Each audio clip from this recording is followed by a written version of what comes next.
नमस्कार. आजच्या ह्या BA द्वितीय वर्षाच्या लेक्चरमध्ये आज आपण कर्मचारी प्रशासनाची कार्य ही या ठिकाणी बघणार आहोत. विभागातील एक प्रमुख म्हणून मानव संसाधन व्यवस्थापकाची ही जी कार्य असतात ती सर्व बाबी किंवा त्या सर्व कार्य हे या कर्मचारी प्रशासनामध्ये समावेश करण्यात आलेला आपल्याला दिसून येतो. यामध्ये आपण बघतो की नियोजन करणे, कर्मचारी प्रशासन जे आहे हे एकूण मानव संसाधनाचे नियोजन जे आहे, त्याचप्रमाणे भविष्यात मनुष्यबळाची काय गरज आहे, मागणी आहे, सध्याची काय उपलब्धता आहे, या सर्व बाबीचा अंदाज वेळोवेळी कर्मचारी प्रशासनामार्फत घेण्यात येतो. त्याचं नियोजन त्या ठिकाणी करण्यात येतं. त्याचबरोबर ध्येयनिश्चिती करण्यात येते. कॉर्पोरेट धोरणांशी सुसंगत अशी स्पष्ट मानव संसाधन उद्दिष्टे ठरविण्यात येत असतात. त्याचबरोबर कार्यरचना, यामध्ये स्पष्ट भूमिका, जबाबदाऱ्या, कामाचे तपशील इत्यादी निश्चित करणे या बाबीचा या ठिकाणी समावेश होतो. तसेच संघटन किंवा रचना करणे,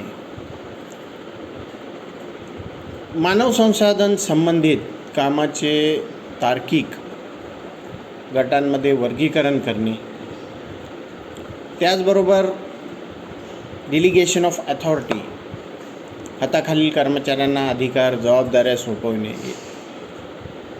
त्याचबरोबर कामाच्या अहवाल साखळीची म्हणजे हायरार्की आणि संवादाच्या मार्गाची स्पष्ट अशी रचना करणे. याचबरोबर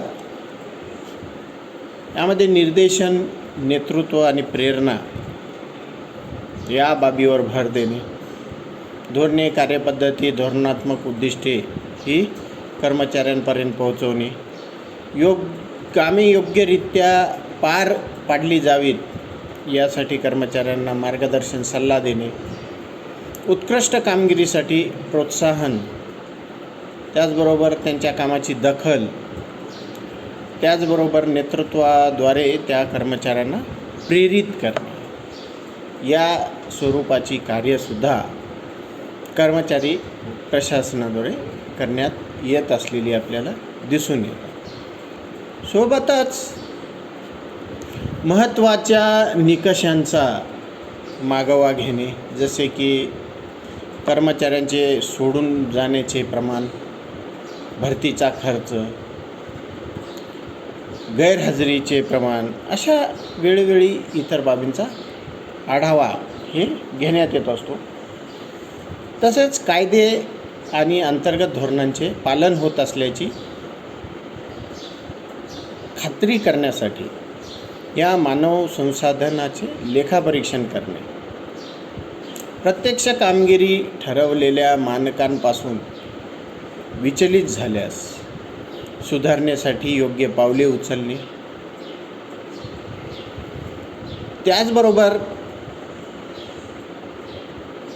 आपण बघतो की सर्वात महत्त्वाचं मानलं जाणारे कार्य कर्मचारी प्रशासनाचं म्हणजे भरतीची प्रक्रिया. तर रिक्त पदांसाठी योग्य उमेदवाराची निवड करणे, प्रत्येक भूमिकेसाठी नेमकी कर्तव्य आणि आवश्यक मानवी गुणवैशिष्ट्ये त्या ठिकाणी निश्चित करणे, पात्र उमेदवारांना रिक्त पदासाठी आकर्षित करणे, त्यानंतर छाननी, मुलाखत, चाचणी या विविध माध्यमातून योग्य उमेदवाराची त्या ठिकाणी निवड करणे, नियुक्ती आणि ओळख प्रक्रिया, नियुक्ती पत्र देणे, कामावर रुजू करून घेणे, त्याचबरोबर नवीन कर्मचाऱ्यांना संस्थेच्या कार्यसंस्कृतीची ओळख करून देणे, अशा हे एक महत्त्वाचं कार्य कर्मचारी प्रशासनामार्फत होत असलेलं आपल्याला दिसून येतं. सोबतच त्या कर्मचाऱ्यांना सेवा काळात किंवा सेवेत जॉईन होण्यापूर्वी प्रशिक्षण देणे, कार्यक्षमतेतील त्रुटी दूर करण्यासाठी सध्याच्या कर्मचाऱ्यांना विशिष्ट कामाचे कौशल्ये शिकविणे, भविष्यातील व्यवस्थापकांना उच्च स्तरावरील धोरणात्मक जबाबदाऱ्यासाठी तयार करणे, कर्मचाऱ्यांसाठी संभाव्य करिअर मार्ग आणि प्रगतीच्या संधीचे नियोजन करणे, महत्त्वाच्या नेतृत्वपदासाठी उच्च क्षमता असलेल्या कर्मचाऱ्यांना ओळख पटवणे, त्यासाठी त्यांना तयार करणे. सोबतच त्या कर्मचाऱ्यांच्या कार्याचे वेळोवेळी मूल्यमापन करणे, मूल्यमापन करून त्यांची योग्य वेतन व इतर सुविधेबाबत शिफारस करणे, प्रोत्साहन भत्ता, बोनस, महागाई भत्ता या बाबी निश्चित करणे. सोबतच